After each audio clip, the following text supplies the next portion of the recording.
अध्यात्म विज्ञान कोई धर्म या संप्रदाय नहीं है, ये स्पिरिचुअल साइंस है जो कुदरत के कानून पर आधारित है। ये विज्ञान पूरे ब्रह्मांड के सभी रहस्यों को उजागर करता है और जीवन के सभी पहलुओं को समझने के लिए एक नई दृष्टि देता है। इसी को आर्ट ऑफ विजन कहते हैं, दुनिया को देखने की एक नई दृष्टि, जो अध्यात्म विज्ञानी परम पूज्य स्वामी श्री कमलेशानंद जी के निर्देशन में सनातन सत्य का अनुसंधान कर हमारे जीवन को प्रकाशित करे। जय सच्चिदानंद। भारतवर्ष में राजस्थान क्षेत्र के अलवर मुकाम में हम सत्संग के लिए, और ये नई जगह है और यहाँ हॉल भी भव्य बनाया हुआ है। और हम सब जिस हॉल के अंदर बैठे हैं वो एक ही व्यक्ति की अपनी माता जी की इच्छा कहो, भावना कहो, उनकी स्मृति में, उनके आदेश से, उनके आशीर्वाद से ये भव्य हॉल, ये भव्य मंदिर बनाया गया है। ऐसी भावना करने वाले, भावना रखने वाले और भावनाओं को पूरा करने वाले हम सबको धन्यवाद देंगे। और आज भारतवर्ष के अंदर जिस प्रकार से हम भारतवासी और हमारे प्रधानमंत्री भी सब लोग यही सोच रहे हैं कि कब और कैसे हिंदू राष्ट्र बन जाए।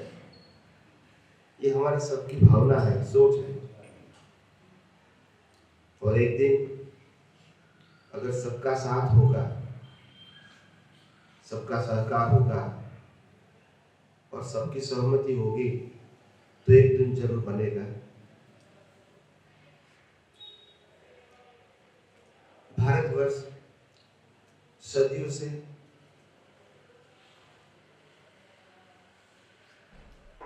साधु संत और सन्यासियों के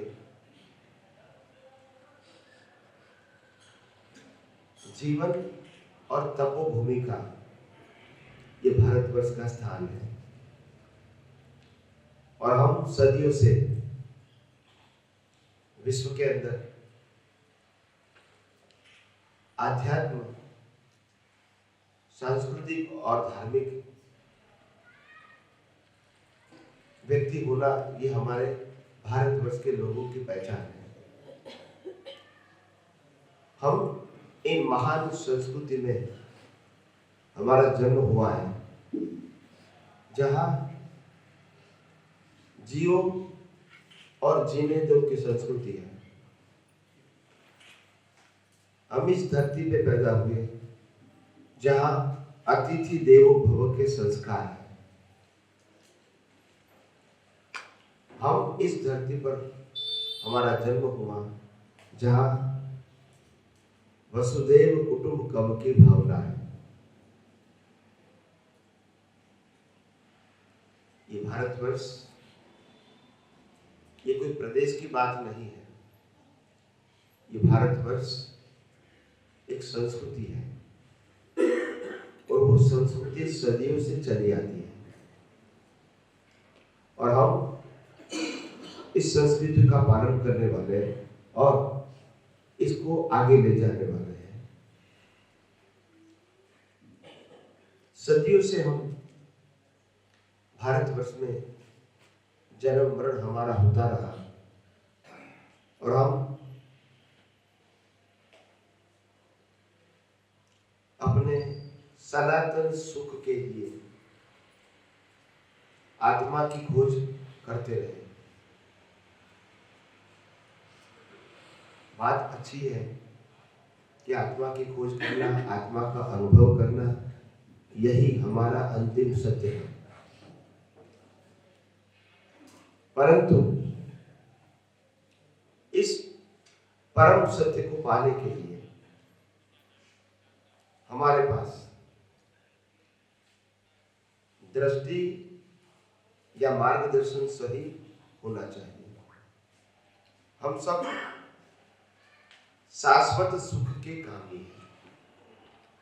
हम सब शाश्वत सुख के कामी हैं और हम सबको शाश्वत सुख चाहिए, मगर मोह के वश, अज्ञान के वश हम अपना जीवन भौतिक सुख या 5 इंद्रिय के सुख में ही हमने सीमित कर दिया। और इसीलिए हम अपने जीवन में आत्मिक सुख के पाने के लिए जो हमको प्रयास करना चाहिए, जो हमारे पास दृष्टि होनी चाहिए, वो नहीं मिली और हम अपना जीवन ऐसे ही बिताते रहे। तब ज्ञानी भगवंत, ज्ञानी पुरुष, अनुभवी पुरुषों हमको मार्गदर्शन देते हैं कि आप जिस संसार के अंदर 5 इंद्रियों के सुखों का अनुभव करना चाहते हैं, प्राप्त करना चाहते हैं, वो कितना भी प्राप्त करोगे, कभी आप सुखी और संतुष्ट नहीं होंगे। और इसीलिए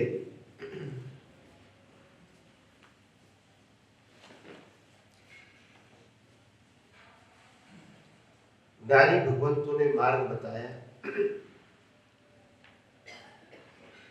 कि तुम जिस दुनिया में सुख की प्राप्ति के लिए भटक रहे हो, इस दुनिया में सुख नहीं है, ये आपकी कल्पना है।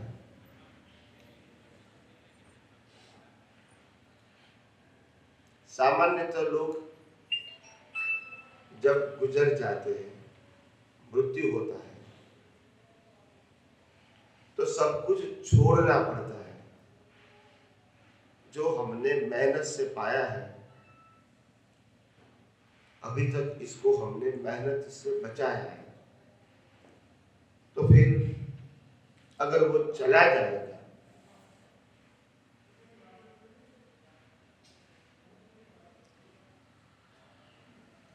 तो दुख तो होगा ही, मगर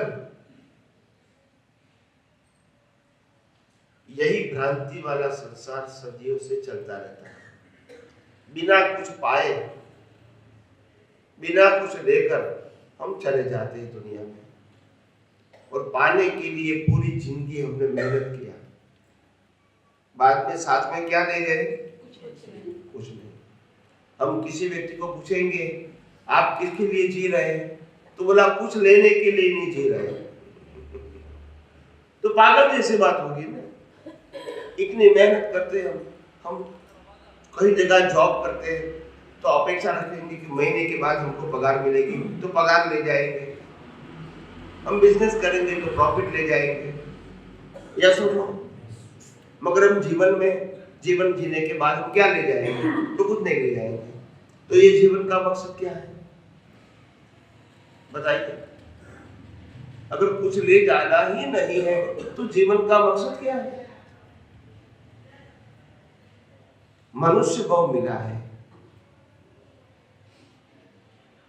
कुछ तो पाना है जो हम साथ में ले जाए। हम जो मेरा मेरा मानते हैं, ये शरीर मेरा है, संपत्ति मेरी है, साधन मेरे हैं, संबंध मेरे हैं, वो तो साथ में नहीं आएंगे। तो मेरा कहने से मेरा होता नहीं।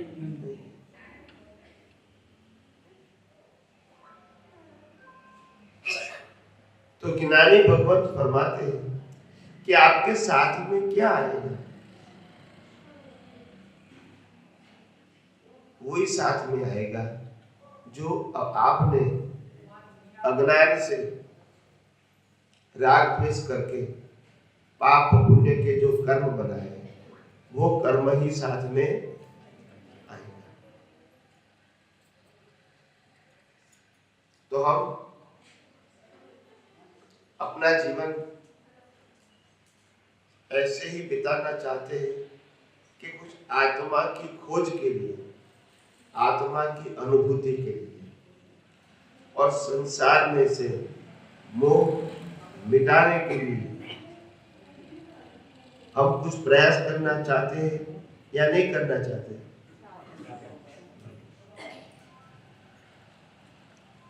तो आइए हम आध्यात्म विज्ञान के माध्यम से सनातन सत्य की बात समझने की कोशिश करें। बचपन से लेके अभी तक हम अपने इंद्रिय के माध्यम से जो अनुभव होता है, वो सुखों की प्राप्ति के लिए हम दर दर भटक रहे हैं, जिनकी अनुभूति इंद्रियों से होती है। किससे होती है?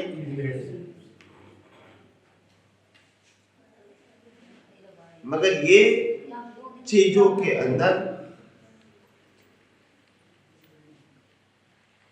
सुख देने की शक्ति है कि नहीं, वो भी हमको नहीं मालूम। और इसीलिए जाने अनजाने में हम इसी में सुख मान के इनको पाने का प्रयास करते हैं, और पाने के बाद भी सुख की कोई गारंटी नहीं है। हर लोग स्कूल और कॉलेज में पढ़ाई करते हैं, पढ़ाई करने के बाद जॉब मिलने की गारंटी नहीं है। हर लोग सुख पाने के लिए शादी करते हैं, शादी करने के बाद सुख की गारंटी नहीं, बोलते नहीं है। हर लोग कहते हैं कि हम बच्चा करेंगे, उसको बड़ा करेंगे तो बुढ़ापे में काम आएगा, मगर उसकी गारंटी नहीं है। हम अपने शरीर को स्वस्थ रखने की कोशिश करते हैं खाने पीने के माध्यम से, मगर फिर भी वो बीमार नहीं होगा, बूढ़ा नहीं होगा, उसकी कोई गारंटी नहीं।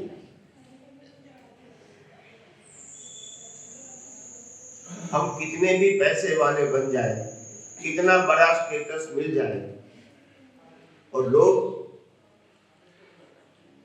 हमको बहुत सम्मान देते हैं, फिर भी हम नहीं मरेंगे ऐसा होगा, कोई गारंटी नहीं। जैसा जैसा कर्म किया है वैसा फल।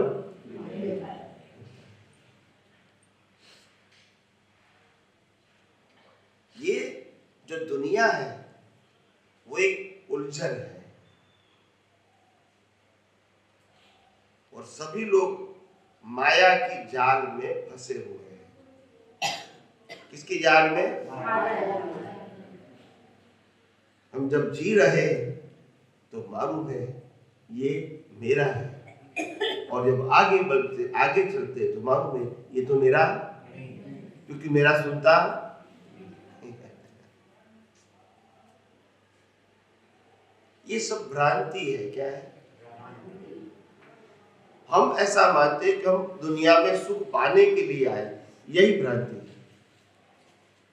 हम इस दुनिया में सुख दुख पाने के लिए नहीं आए, हम अपने कर्मों को खत्म करने के लिए आए, और कर्म खत्म हो जाएगा तो श्वास क्या हो जाएगा? बंद हो जाएगा, जीवन समाप्त हो जाएगा।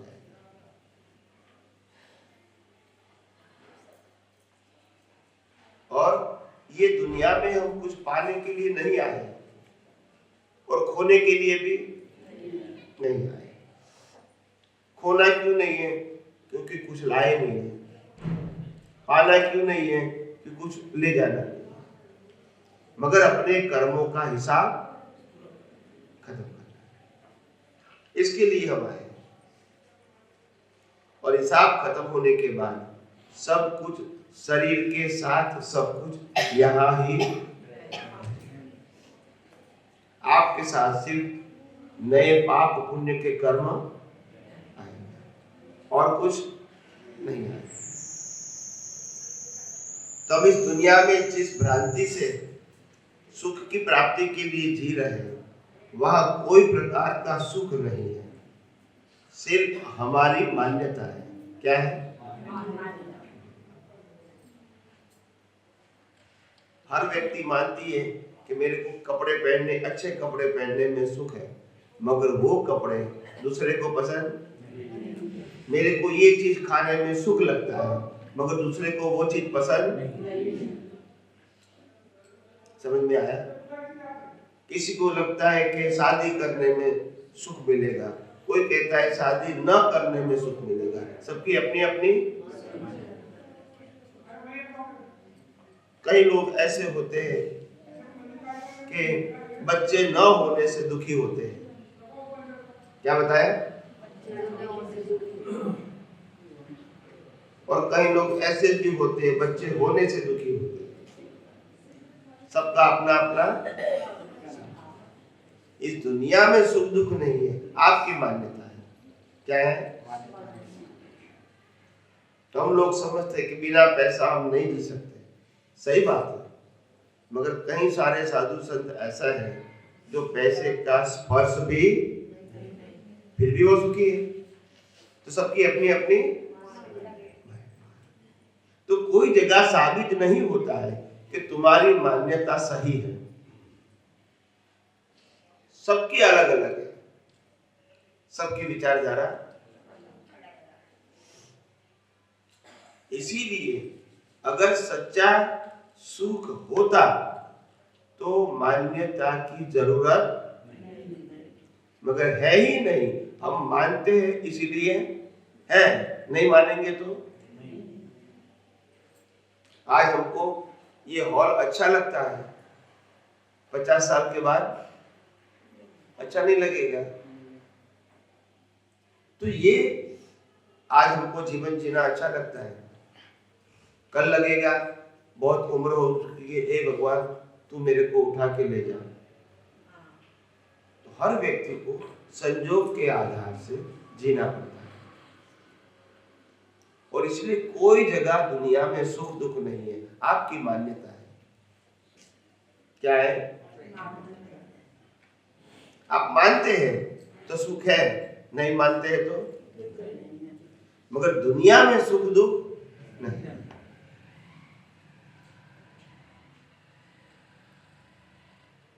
तो सच्चा सुख, शाश्वत सुख,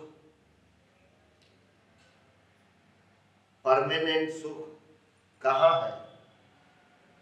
वो केवल आत्मा के अंदर ही है। कायमी सुख आत्मा के अंदर है और वो आत्मा का स्वभाव है। क्या है? और वो सुख पाने के लिए हम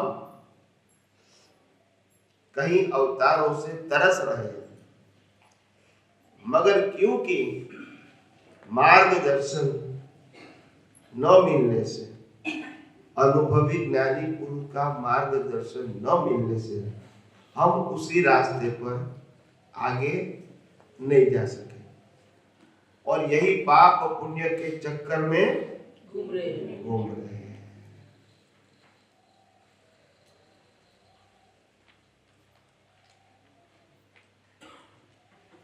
हमको लगता है कि ये सही नहीं है, आगे जाने के लिए ये सही।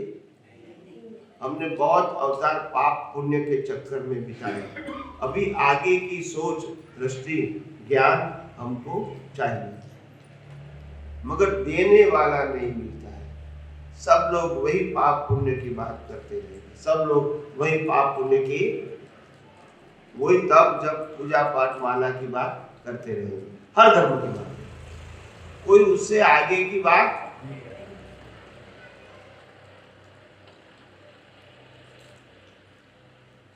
तो यहाँ अध्यात्म विज्ञान के माध्यम से आपको आत्मा की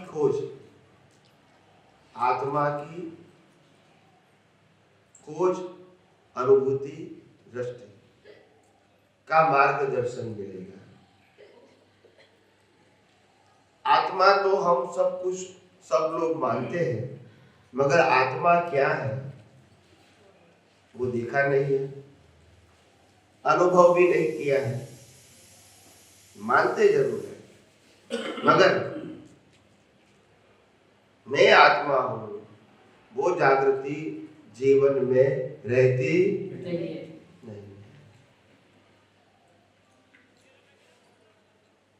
क्यों नहीं रहती है?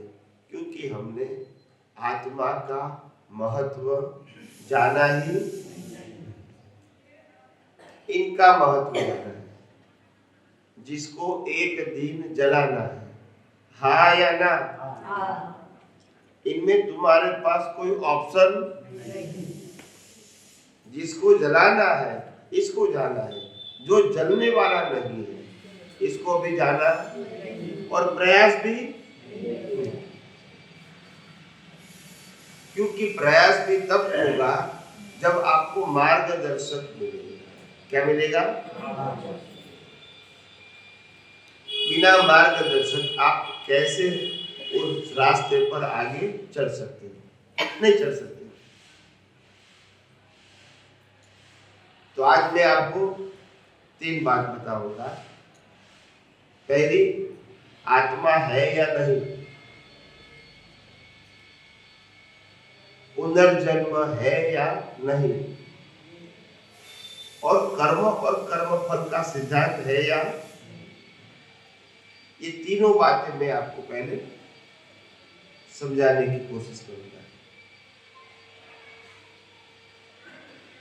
आत्मा का अस्तित्व है तभी शरीर का अस्तित्व है, बिना आत्मा शरीर का अस्तित्व नहीं। आत्मा है तभी मन वचन काया काम कर सकता है, आत्मा नहीं है तो? आत्मा है तभी सुख दुख है, आत्मा नहीं है तो? शरीर से सुख दुख की अनुभूति। आत्मा है तभी शरीर जिंदा है, और इसीलिए सत्ता संपत्ति संबंध साधन भी है। अगर आत्मा नहीं है तो?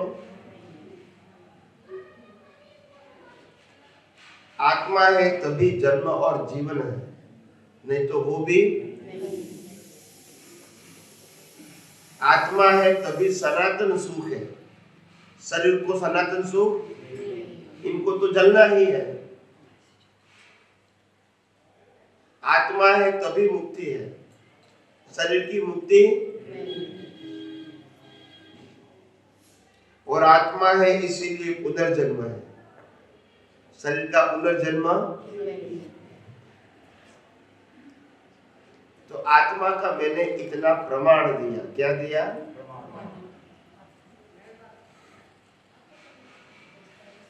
इसके आगे जाते हैं।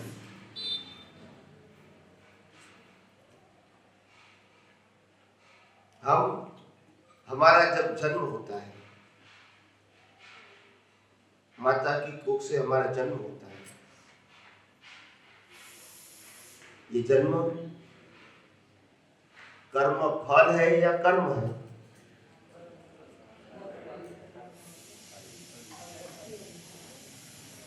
कर्म है या आगे?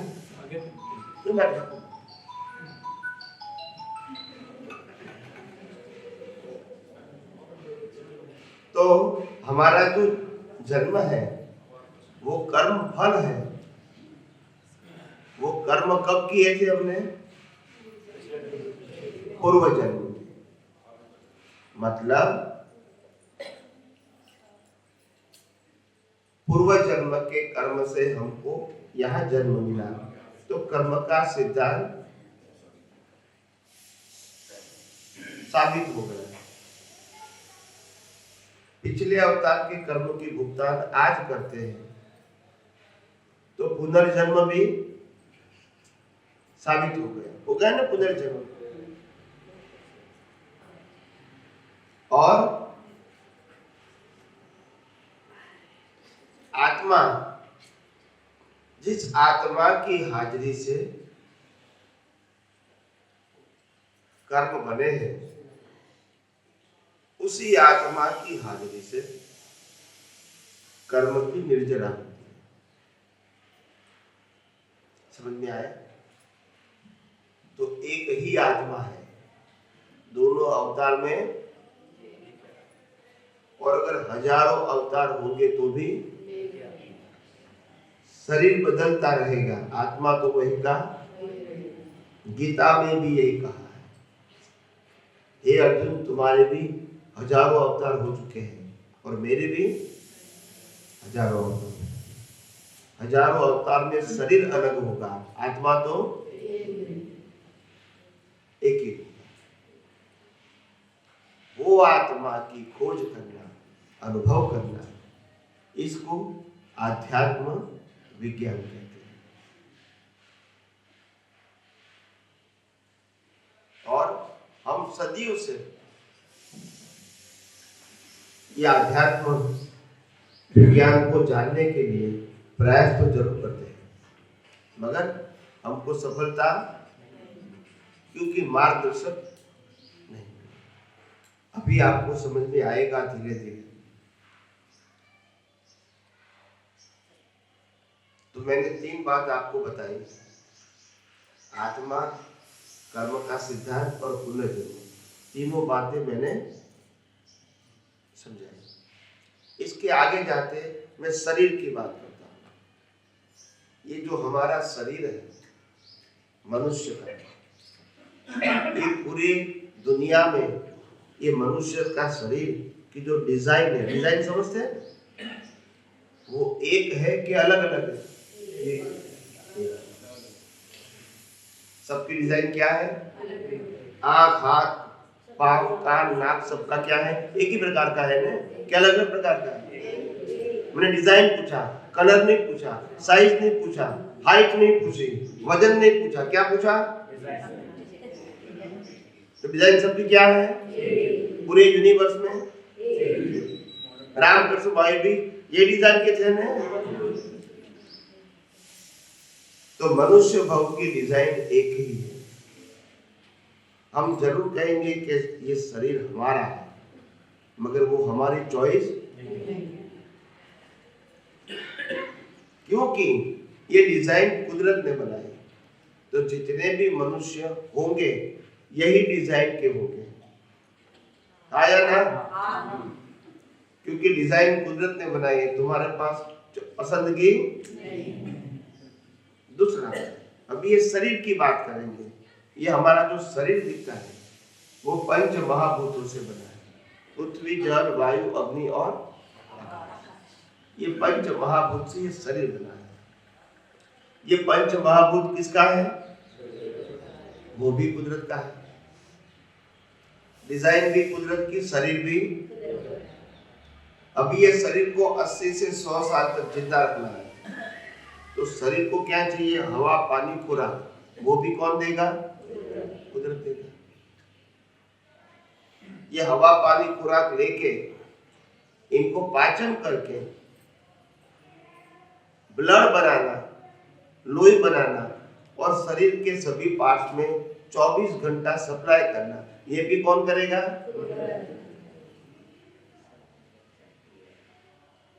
अंत में श्वास बंद कौन करेगा? और ये 5 महाभूत कहाँ मिल जाएगा? तो इसमें हमारा क्या है बताइए? नहीं, हमारा शरीर बोलते हैं, वो है कहाँ? बोलने से मेरा, और यही अज्ञानता है।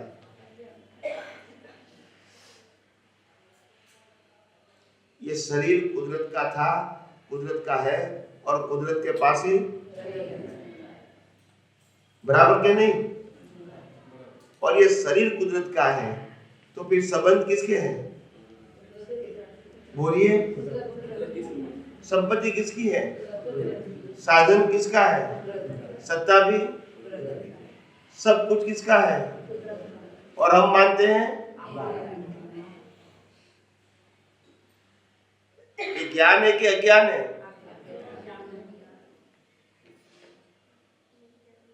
कई लोग कहते हैं मकान मेरा है, व्यवहार से बोलने में कोई तकलीफ नहीं, मगर हकीकत में मानते हैं मेरा है, वो गलत है।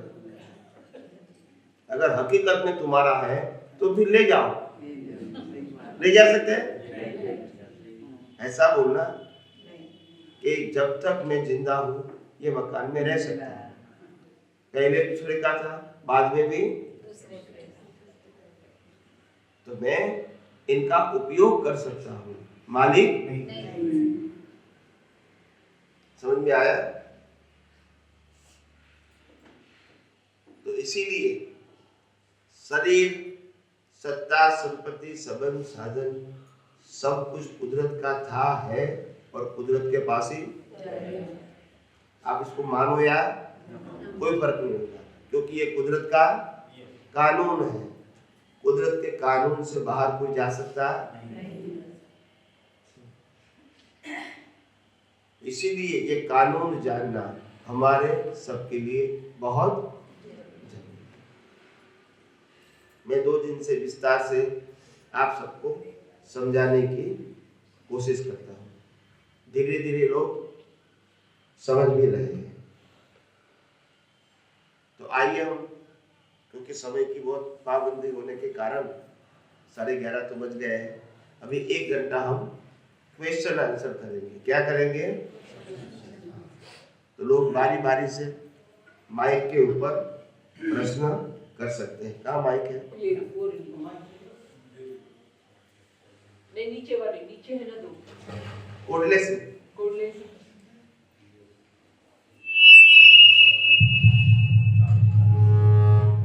नीचे से पकड़ो इसको, यहाँ से पकड़ो, नीचे नीचे से पकड़ो तो ये साउंड नहीं करेगा। ऐसे पकड़ना है सबको, ऐसे ऐसे बात करना है।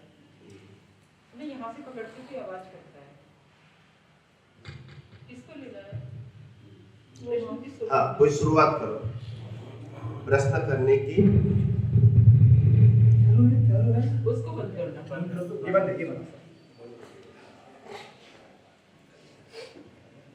प्रश्न करने के बाद माइक बंद कर देना, हाँ, ताकि आवाज नहीं आए। बोलिए। ये सुख की अनुभूति किसको, शरीर को होती है या आत्मा होती है? हाँ, सुख की अनुभूति किसको होती है? शरीर को होती है या आत्मा?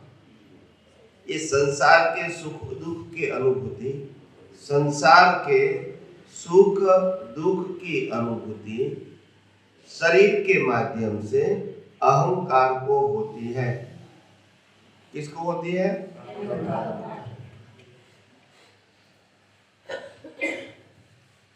आत्मा की हाजिरी से, मगर आत्मा को होती नहीं। हाजिरी चाहिए उनकी। क्या चाहिए? बिना हाजिरी अनुभव, मगर अनुभव अहंकार को होगा, क्योंकि मान्यता उनकी है कि इसमें सुख है, इसमें दुख है। ये मान्यता उनकी है, तो अनुभव तो इनको ही होगा। शरीर को सुख दुख की अनुभूति का माध्यम बनाया है, वो स्वयं सुख दुख की अनुभूति नहीं कर सकता। क्या बताया? शरीर स्वयं सुख दुख की अनुभूति शरीर के माध्यम से, इंद्रियों के माध्यम से अहंकार सुख दुख की अनुभूति कर सकता है। समझ में आया? अगर शरीर सुख दुख की अनुभूति करता तो मुर्दा को जब जलाते तब इसको दुख होना चाहिए, होता है? नहीं होता है ना? तो शरीर को सुख दुख की अनुभूति नहीं। समझ में आया? शरीर के माध्यम से अहंकार, अहंकार का मतलब मैं हूं वो मानने वाला। क्या बताया? मैं हूं वो मानने वाला। वो अहंकार को सुख दुख की अनुभूति होती है, क्योंकि वो मानता है इसमें सुख है, इसमें सुख नहीं है, वो मानता है। तो मान्यता के आधार से सुख दुख है, वास्तव में सुख दुख नहीं। समझ में आया? मान्यता के आधार से। हकीकत में हर व्यक्ति की मान्यता अलग। यहाँ मंदिर है और बड़ा दिन है, दिवाली का, नए साल का दिन है, और आप सब लोग बड़े बड़े अच्छे कपड़े पहनकर आए हैं और बाहर कोई भिखारी खड़ा है और भिखारी को हमने 5 रुपया दिया, तो इनको सुख लगेगा कि दुख? सुख लगेगा। वही मंदिर में और कोई 1 करोड़ की गाड़ी लेकर आया फैमिली के साथ, वो भी बाहर आता है, मैं उनको भी 5 रुपया दूंगा, तो सुख लगेगा कि दुख? बोलो, इनको सुख लगेगा तो क्या लगेगा? देने वाले को सुख लगेगा, उसको देंगे। नहीं समझ में आया? वो 1 करोड़ की गाड़ी लेके फैमिली के साथ दर्शन करने के लिए आए, वो बाहर आए, तो मैंने उसको भी 5 रुपया दिया, भिखारी को भी मैंने दिया और करोड़पति गाड़ी वाले को भी मैंने दिया, तो उनको क्या लगेगा? तो कमी किस में है? मेरे में है, पैसे में है, किस में है? मान्यता में। कमी किस में है? देने वाला मैं हूँ। नॉन भी इक्वल है, एक को सुख लगा, एक को तो सुख दुख हकीकत नहीं है, मान्यता है। समझ में आ गया? बस कल्पना है, आपकी कल्पना। और क्या पूछना चाहते हो? अहंकार आत्मा में आता है कि शरीर में? अहंकार शरीर का हिस्सा भी नहीं है, आत्मा का हिस्सा नहीं है, दोनों के बीच है। क्या है? दोनों के बीच। शरीर कर्मों की भुगतान का साधन है और अहंकार नए कर्म बनाने का साधन है, और आत्मा क्या है? अपनी जगह पे स्थिर है। बिना आत्मा कर्म की भुगतान भी नहीं होगी और नए कर्म भी नहीं बनेंगे, मगर कर्मों की भुगतान करने वाला, नए कर्म बनाने वाला आत्मा नहीं है, और शरीर कर्मों की भुगतान करती है, नए कर्म, उनका कर्म की भुगतान खत्म हो गई, जला दिया जाएगा। तो नया कर्म बनाने वाला अहंकार है, वही अहंकार नेक्स्ट बर्थ में कर्मों की भुगतान शरीर के माध्यम से करेगा। समझ में आया? जैसा कर्म किया वैसा शरीर मिलेगा और संयोग मिलेगा, और शरीर और संयोग के माध्यम से भुगतान करेगा। समझ में आया कि नहीं आया?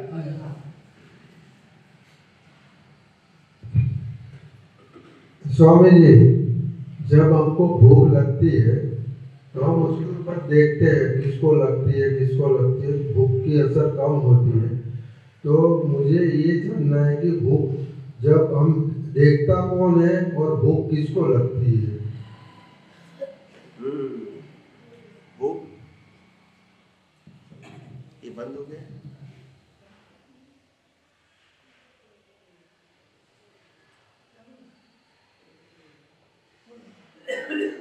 हाँ बोलिए, बंद है, बंद है।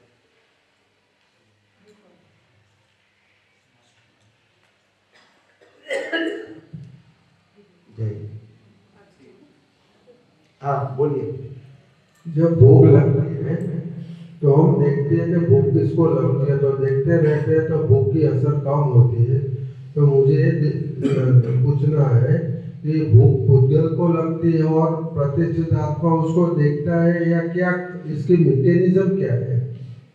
भूख तो शरीर को लगती है, और शरीर जब खाना खाता है तो उनको संतोष होता है, और जैसे जैसे उम्र बढ़ती है खाने की इच्छा कम हो जाती है, और जैसे जैसे उम्र बढ़ती है शरीर को इतना खाना जरूरी भी नहीं होता है।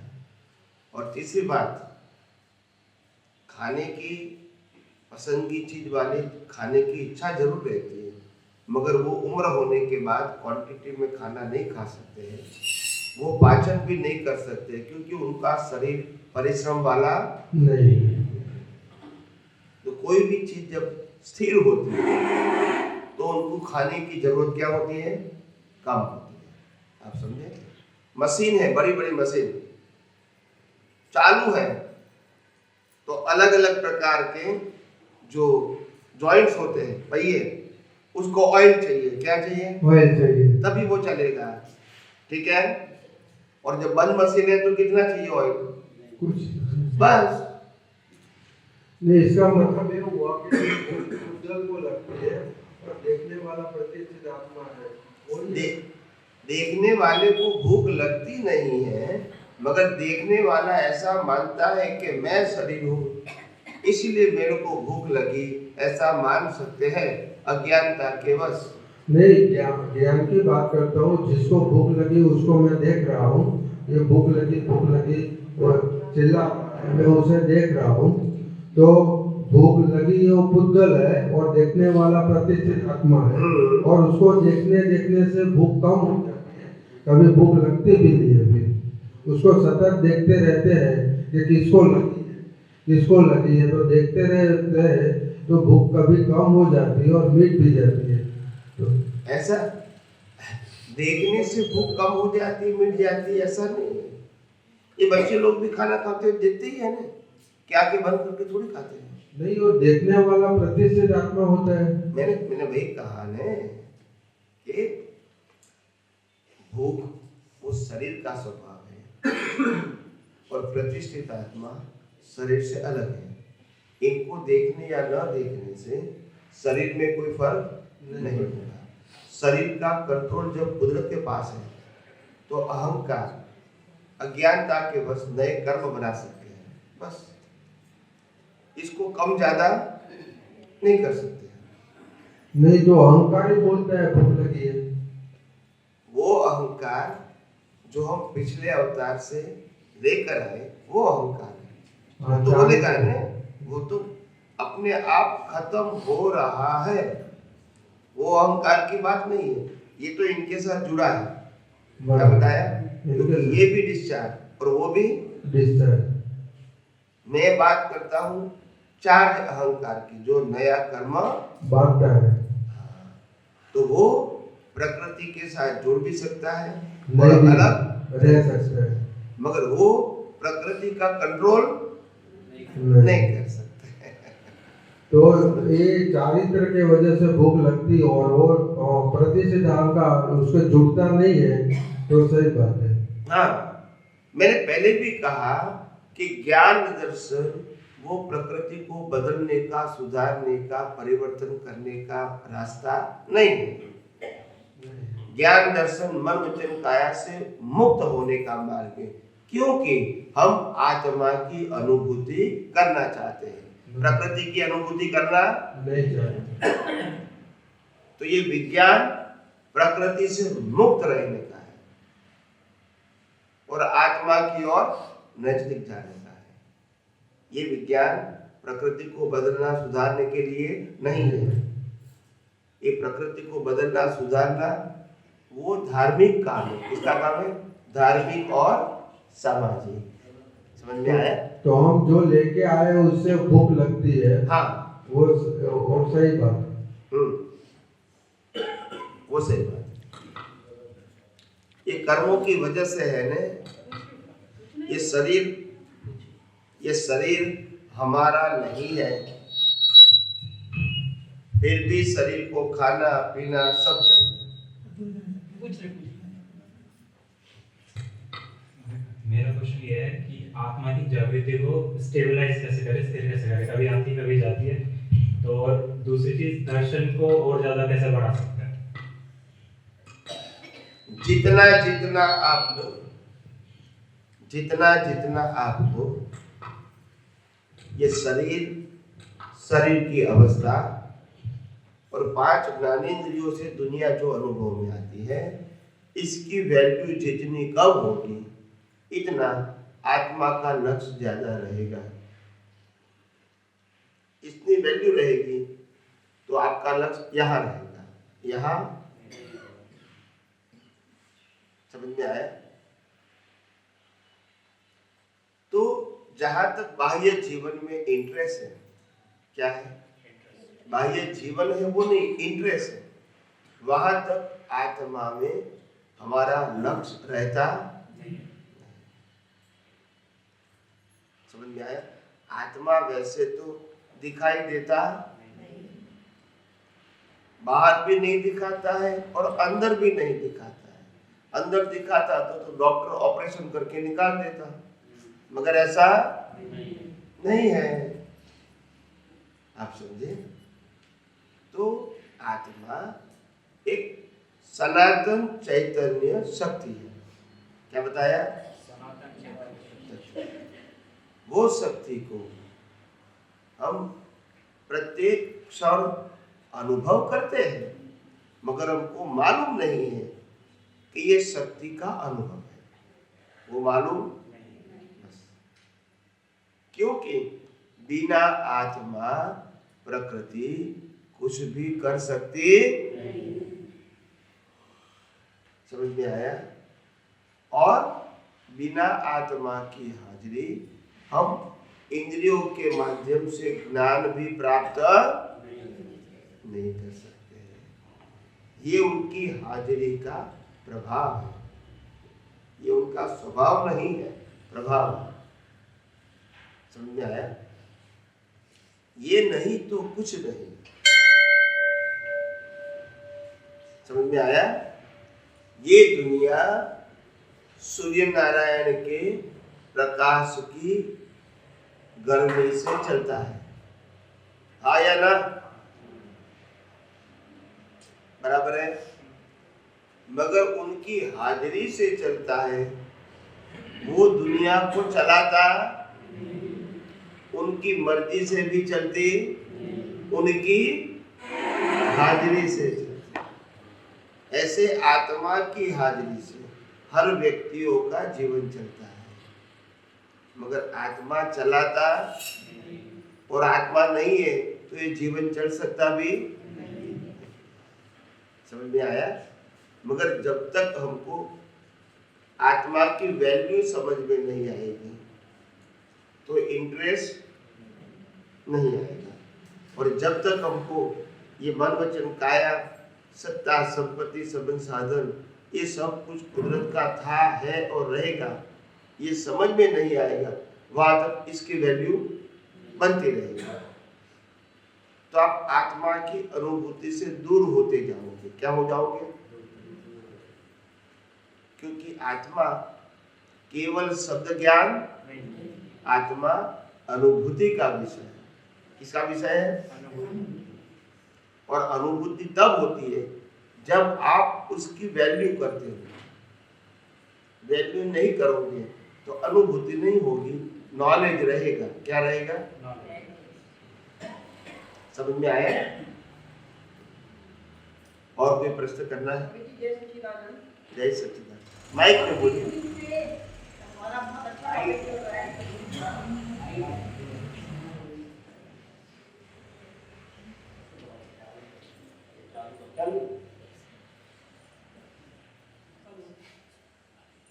थोड़ी देर दबा के रखो तब चालू हो जाएगा।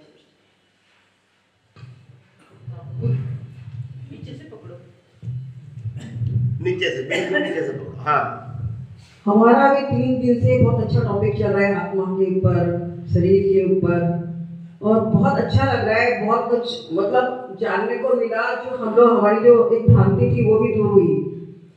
लेकिन अभी एक मन में क्वेश्चन है कि यहाँ शरीर और आत्मा दो चीज का हो गया। बीच में कल एक टॉपिक था कि प्रतिष्ठित आत्मा भी है। बीच में बोलते कि शरीर आया, जीव आया, जीवात्मा आया, प्रतिष्ठित आत्मा आ गई, परमात्मा आ गई। ये सारी चीजें, इतनी सारी चीजें क्या है? हम तो कंफ्यूज हो गई क्या चीजें ये। इसको आप एक्चुअली में क्लियर किए, एकदम से क्लियर करिए कि क्या चीजें ये, ताकि हम शुद्ध आत्मा के पास में टिक सके। बताओ। आपका जन्म हुआ तब तो आपके माता पिता की लड़की थी, थोड़ी समझदार हुई तो मालूम हुआ कि मैं किसी की बहन भी हूँ, लड़की भी हूँ, बहन भी हूँ। फिर और बड़े हुए तो मालूम हुआ कि मैं किसी की भतीजी या भांजे भी हूँ। फिर और बड़े हुए तो मालूम हुआ मैं किसी की पत्नी भी हूँ।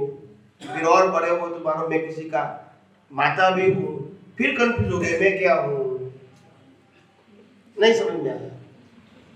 इतने सारे टाइटल एक ही व्यक्ति को बोलते नहीं है।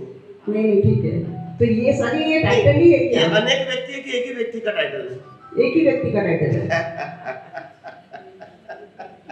तो ये सारे जो है ये टाइटल ही है? बताओ मैं आपको बताओ, इसीलिए मैंने पहले आपको सिंपल एग्जांपल दिया ताकि आपको समझ में आए।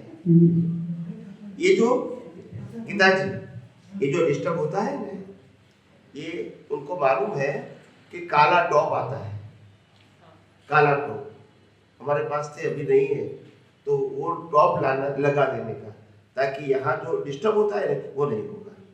बाजार में मिलता है, उसकी कीमत भी नहीं होती है, मगर ये आवरण जरूरी है। समझ में आया? बस। और डायरेक्ट होता है तो आवाज इको आता है, टकराता है, बाद में टकराएगा। ये एक गाना है ना, तो टकराएगा, उसमें बहुत बारीक आता है, तो आवाज क्लियर आ जाएगी। और हर जगह पे ब्लैक कलर का आता है, हर सबके ऊपर लगा देना ताकि ऐसी आवाज। हाँ, अभी मैं बता रहा हूँ। तो मेरा कहने का मतलब होता है, आत्मा और शरीर दोनों तो हमको दिखता है, शरीर भी है और शरीर की आत्मा है, अंदर आत्मा है, वो भी हमको मालूम है। अभी प्रश्न आया कि शरीर और आत्मा के बीच और क्या है, तो जिसको मैंने कहा अहंकार। क्या बताया? तो ये अहंकार है, इसका नाम है प्रतिष्ठित आत्मा। जो नए कर्मों की प्रतिष्ठा करते हैं तभी नया जन्म होता है। ये शरीर प्रतिष्ठा नहीं कर सकते हैं, इनका काम तो पुराने कर्मों की भुगतान तक ही है, और कर्मों की भुगतान खत्म हो गई, इसको जला दिया जाएगा। समझ में आया? तो नए कर्म बांधने वाले को लाइव ईगो भी कहते हैं, प्रतिष्ठित आत्मा भी कहते हैं, और शास्त्रों में उसको मिश्र चेतन बताया। क्या बताया? मिश्र चेतन। वो चेतन भी नहीं है, जड़ भी नहीं है, मिश्र, तभी नए कर्म बनते हैं। तो जीवात्मा जो है क्या यही? बताओ। तो मैंने कहा इसको लाइव अहंकार कहते हैं, प्रतिष्ठित आत्मा कहते हैं, मिश्र चेतन कहते हैं, और ज्ञानी पुरुष दादा भगवान ने उसको बाबा बताया। बाबो ने मंगलदास मिडल पे, ठीक है। ये शब्द शास्त्रों में आएगा तो आपको कंफ्यूजन न होवे, इसीलिए मैं आपको बता रहा हूँ। एक ही व्यक्ति का अलग अलग नाम है, समझ में आया? अभी शरीर की बात करो। जो शरीर है इसका जन्म जीवन मृत्यु है। क्या है? जन्म जीवन मृत्यु। और इसीलिए उसको जीव कहते हैं। क्या कहते हैं? जीव। ठीक है। शरीर को जीव भी कहते हैं, जिसका जन्म जीवन मृत्यु है वो जीव है। जीव है। और आत्मा को शिव कहते हैं, जिसका जन्म जीवन मृत्यु नहीं। समझ में आया? और प्रतिष्ठित आत्मा है, वो नया कर्म प्रतिष्ठित बनाता है ताकि नया जन्म। तो तीनों का रोल समझ में आ गया? क्लियर है? पक्का? और क्या? बीच में जीवात्मा एक आया, वो क्या है फिर? जीव फिर जीवात्मा। जीवात्मा नाम क्यों आया बीच में? जीव और जीवात्मा शब्द एक ही है, मीनिंग एक ही है, अलग नहीं है। उसके साथ में आत्मा क्यों जोड़ा? आत्मा को एक शुद्ध प्योर चीजें सिर्फ आपने जिनके साथ में क्यों जोड़ दिया गया कंफ्यूज करने के लिए? जोड़ने नहीं, ये जीवात्मा शब्द बनाया, बिना आत्मा तो जीवात्मा नहीं कहेंगे, मुर्दा कहेंगे। तो जिंदा है इसीलिए उसको जीवात्मा बताया, मुर्दे को जीवात्मा नहीं कहेंगे, शरीर तो है। तो जो जीव के अंदर आत्मा है इसीलिए उसको जीवात्मा बताया, मगर जीवात्मा शब्द मतलब उसमें जीव तो इसी को ही बताया, आत्मा को नहीं बताया। मगर ये इसको जीव तब कहेंगे जब इसके अंदर आत्मा है, आत्मा नहीं है तो नहीं कहेंगे, मुर्दा कहेंगे। तो ज्ञानी भगवंतों ने अपने अपने समय पे पहचान के लिए अलग अलग प्रकार के नाम दिए हैं। हम एक बार जब सिद्धांत समझ जाते हैं तो बाद में नाम कितने भी आते हैं फिर कंफ्यूजन होता। तो इसीलिए मैंने कहा जो भी समझना है एक बार शांति से ये आध्यात्म विज्ञान को सनातन सिद्धांतों से शांति से पहले समझ लो, ज्यादा उसका एप्लीकेशन करने का पहले प्रयास कम करो, समझने का प्रयास करो। नहीं तो आपकी मेहनत करने के बावजूद भी आपको कोई फल नहीं। आप समझे? एक व्यक्ति था, सामाजिक व्यक्ति, उनको अर्जेंट काम आ गया कि मेरे को यहाँ से सामने गांव में जाना है कुछ काम के लिए। रात का समय था और उन्होंने नशा कर दिया था। क्या कर दिया था? और नशा करके वो सामने गांव में जाने की तैयारी कर रहे थे, मगर बीच में नदी थी। क्या थी? रिवर। तो वो नदी के किनारे पर जो नाव थी उसमें बैठ गया। चलाने वाला तो कोई था और वो हलेसा लगाने लगा जोर जोर से। रात थी और पिया था, हलेसा लगाने लगा। पूरी रात हलेसा लगाया। जब थक गया तो देखा कि मेहनत तो बहुत किया मगर वो नाव को मैंने छोड़ी। बोलते नहीं है। तो पहले समझो ऐसा मेहनत करने से क्या फायदा। आप समझे? इसीलिए हमारी इतने अवतारों की जो खोज है आत्मा की, वो अनुभव में क्यों परिवर्तित नहीं हुई? क्योंकि आत्मा है अंदर और हमारी खोज है। अभी क्या करेंगे? हम आत्मा को मंदिर में खोज रहे हैं, मूर्ति में खोज रहे हैं, फोटो में खोज रहे हैं। ये सब मूर्तियां जो है उन्होंने आत्मा की प्राप्ति कर लिया है, तो वो रास्ता दिखाने के लिए। किसके लिए है? रास्ता दिखाने के लिए। मगर हम समझते यही परमात्मा हो गए, ये तकलीफ हो गई। उन्होंने परमात्मा की अनुभूति करके हमको अपने ही परमात्मा की अनुभूति करने का रास्ता दिखाया। मगर परमात्मा कहाँ है? और हम ढूंढते हैं। अभी क्या होगा? ढूंढते रहोगे। आप समझे क्या? नहीं, ये महापुरुष जो है ये हमारे लिए मार्गदर्शक है, प्रतीक है, जिन्होंने अपने आत्मा का अनुभव किया था। आप समझे ना? मगर हम तो इनके शरीर को ही आत्मा मान लेते हैं। फिर क्या होगा? बोलिए। नहीं, फिर हमें कोई अध्याय नहीं, हमें कोई ठिकाना ही नहीं है। फिर पाप पुण्य के चक्कर में भटकते रहने का। पाप पुण्य के चक्कर में तो आत्मा है अंदर और ढूंढते हैं बाहर। और इसीलिए कई अवतार हमारे आत्मा की अनुभूति के मार्ग में समझते समझते चले गए, मगर हमको सही समझ अभी तक नहीं। क्या करें? अगर हम अपनी आत्मा तक पहुंच जाते हैं सारी चीज को पार करके ज्ञान से, तो क्या मोक्ष है? आत्मा की अनुभूति ही मुक्ति का पहला प्रमाण है। तो जो भी महापुरुष है तो उनका बोलते हैं कि उनका मोक्ष नहीं है, एक स्टेज बाकी रह गई। ये सब चीजें कि क्या है? हाँ, जहाँ तक अज्ञान बाकी है वहां तक मुक्ति नहीं होती है। भले ज्ञान के हायर लेवल पे पहुंच जाते हैं मगर अभी अज्ञान भी बाकी। और अगर अज्ञान खत्म हो गया तो भी एक बर्थ तो रहेगा।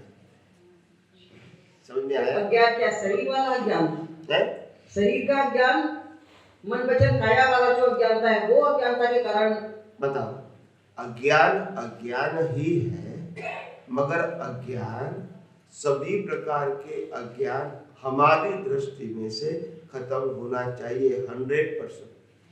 उसमें से 1 या 2% भी बाकी रहा तो कर्म बंद होगा और जन्म मरण भी भले ज्ञानी हो गए, फिर भी ज्ञानी हो गए मगर संपूर्ण ज्ञानी तो जितनी कमी है इतने कर्म बनेंगे और जन्म मरण भी आएगा।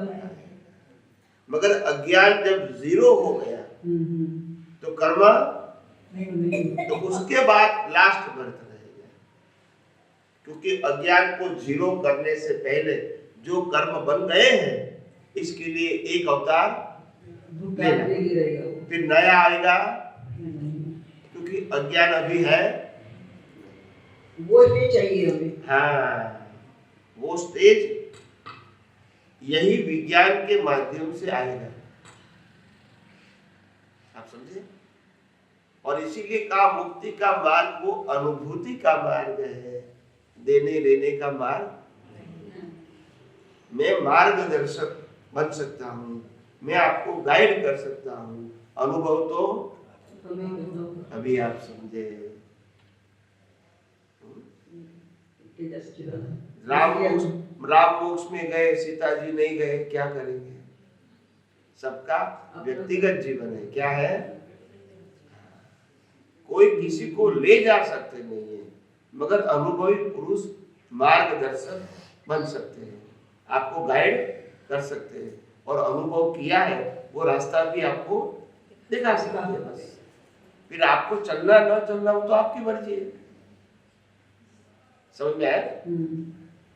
अनुभवी पुरुष की विशेषता ये होती है वो कभी गुरु नहीं, वो गाइड होते हैं। क्या होते हैं?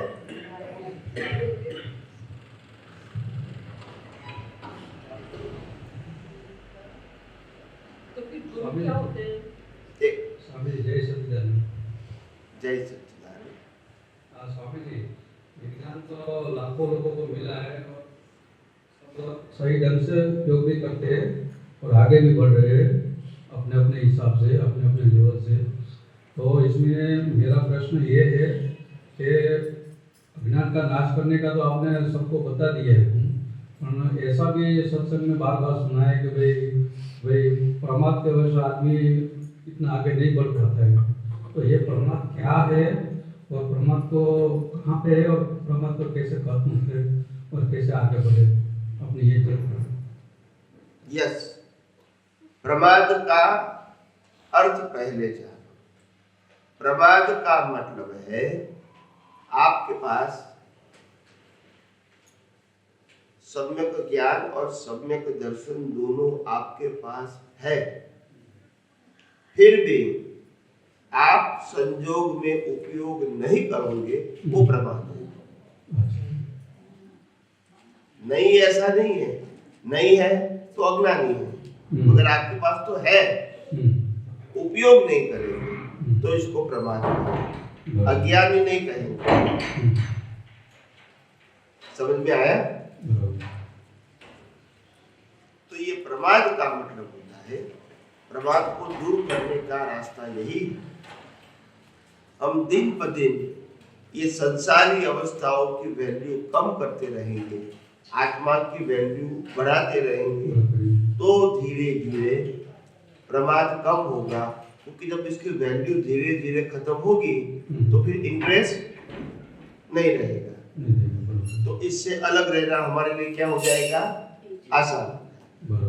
वैल्यू होगी तभी तो आप उसके साथ जुड़े रहते हैं, वैल्यू नहीं होगी तो आप अलग रह सकते हैं। तभी आपको आत्मा की वैल्यू समझ में आएगी और ज्यादा से ज्यादा आप आत्मा में रह सकते हैं, दृष्टि के माध्यम से। जय सच्चिदानंद। तो नीचे से पकड़ो, बिल्कुल नीचे से, एकदम नीचे से।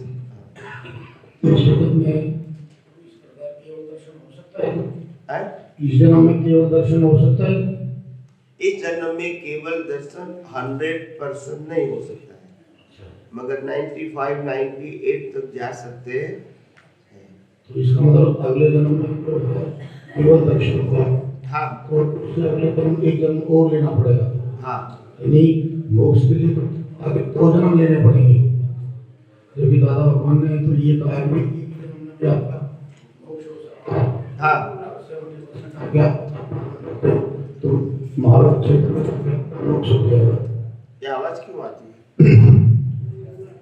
हेलो, तो दादाजी ने बताया है ना कि ये आपका अगले जन्म 70% आज्ञा पालन करोगे तो महाभारत क्षेत्र में जाओगे और वहाँ से आपका मोक्ष हो जाएगा। और आप कह रहे हैं कि अगले जन्म, इस जन्म में केवल दर्शन हो नहीं सकता, अगले जन्म में आपको केवल दर्शन हो सकता है प्रसाद करोगे तो, और उसके बाद फिर ज्ञान होगा अगले जन्म में। यानी आपके अनुसार 2 जन्म तो मिनिमम चाहिए ही चाहिए मोक्ष के लिए। ठीक, इसकी थोड़ी सी एक्सप्लेनेशन पहले दो। ये तो देखो, चाहे ज्ञानी मिले चाहे तीर्थंकर मिले, दोनों के पास से हमको ज्ञान मिले, पुरुषार्थ नहीं करोगे तो अनंत अवतार होंगे। समझ में आया? बस ज्ञानी या तीर्थंकर मार्ग बता सकते हैं, चलना आपको पड़ेगा। आप नहीं चलोगे, एक दिन कहोगे कि 1-2 अवतार में होगा, तो नहीं होगा। समझ में आया? किसी के कहने से हमारी मुक्ति नहीं है। अनुभवी व्यक्ति के मार्गदर्शन मिलने के बाद उस मार्ग पे चलने से हम मुक्ति के मार्ग में आगे बढ़ सकते हैं, नहीं तो नहीं बढ़ सकते। मिलने से आगे नहीं बढ़ेंगे।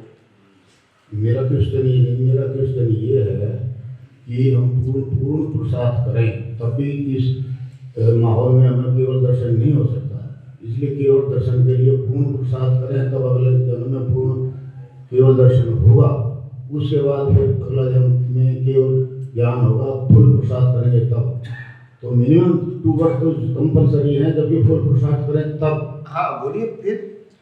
क्योंकि दादा भगवान ने कहा कि आप पूर्ण पुरुषार्थ करते हो तो अगले जन्म में ये जो है आपका मोक्ष हो जाएगा 70% आगे पालन कर लेते हैं। दूसरा जन्म आपको लेना नहीं पड़ेगा। ठीक है, इसकी थोड़ी क्लैरिफिकेशन नहीं, मेरा देखो, आप बात को समझने की कोशिश करो। महाविद्य क्षेत्र मिलना या सिमंदर स्वामी का दर्शन होना, उससे मुक्ति नहीं है। समझ में आया? इसीलिए मैंने एग्जाम्पल दिया। हम तीर्थंकर भगवंतों को मिलके आए, बताया कि नहीं बताया?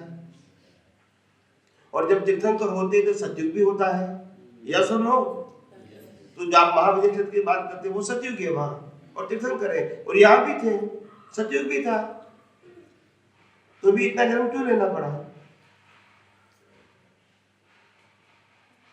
बोलते नहीं। अज्ञान मतलब नष्ट नहीं हुआ था, तो बात वही हुई ना। और मैं क्या कहता हूँ, अज्ञान क्या करना है? और 0 नहीं हुआ तो एक ही बात हुई कि अलग हुई? नहीं, एक बात हुई कि अलग हुई?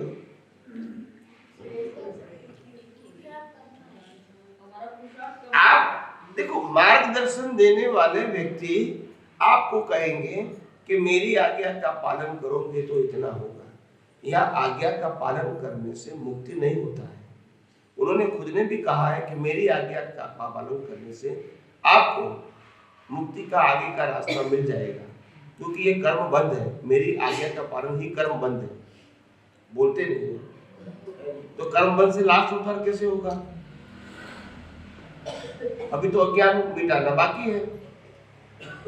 आपने किसी की आज्ञा का पालन किया, मैं कोई आज्ञा देता नहीं हूं तो पालन का प्रश्न नहीं है। तो किसी की आज्ञा का पालन करोगे तो पुण्य जरूर बनेगा। अज्ञान खत्म। अभी आप समझे?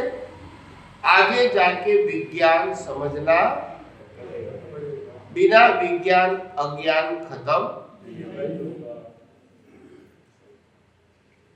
और इसीलिए कहा, कुछ करने से, अगर कुछ करने से कुछ मिलता है, ये भ्रांति है। समझ में आया? क्रिया करने से और कर्ता भाव से करने से पुण्य होगा जरूर, कोई भी शुभ क्रिया। समझ में आया? तो आज्ञा में तो क्रिया है ही कि नहीं है?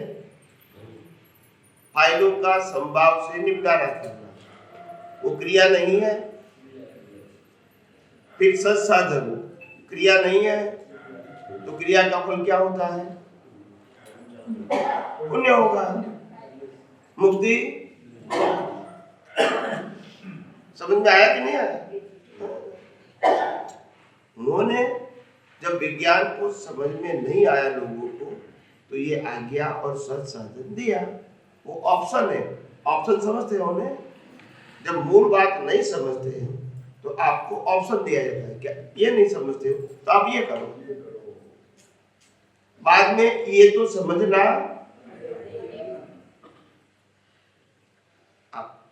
जब बच्चा चलना नहीं सीखता है तो उसको चालन गाड़ी देते हैं। क्यों देते हैं? चलना सीखे, मगर चलना सीखने के बाद छोड़ देते हैं। आप समझे? और वही बच्चा जब बूढ़ा हो जाता है 80-90 साल का, तो भी उनको लकड़ी चाहिए, बोलते नहीं, क्योंकि वो खड़ा नहीं हो पाता है। उनकी सेफ्टी के लिए सपोर्ट चाहिए। समझ में आया? तो ये परिस्थितियों के आधार है। तो इसीलिए मैंने कहा हर साधन हमको पुण्य और पाप दिला सकते हैं, साधन से साध्य की प्राप्ति नहीं होती। साधन है वो आगे बढ़ने के लिए, मगर साधन से साध्य सीधा प्राप्त। और हम जो साधन करते वो तो क्रिया का साधन है। साधन कैसा होना चाहिए? सम्यक, जो ज्ञान दर्शन के रूप में है, वो फिजिकल रूप में, जो फिजिकल रूप में साधन है वो कर्ता भाव से करोगे तो पाप और पुण्य ही। समझ में आया? तो साधन भी कैसे होने चाहिए? सम्यक साधन, वो ज्ञान दर्शन के रूप में ही होता है, क्रिया के रूप में, मगर वो नहीं समझ सके इसीलिए दिया। और ज्ञानी पुरुष ने खुद ने कहा है अपने लिए कि हमारे भी अभी बहुत अवतार होने बाकी है। तो मैंने जिसको जिसको गारंटी दिया है वो गारंटी वाले तो पहले जाएंगे, मैं बाद में जाऊंगा। अगर गारंटी देने वाला चला गया तो गारंटी का मतलब क्या है? बोलते नहीं। जब गारंटी दिया है तो फिर जिम्मेदारी तो होगी ना।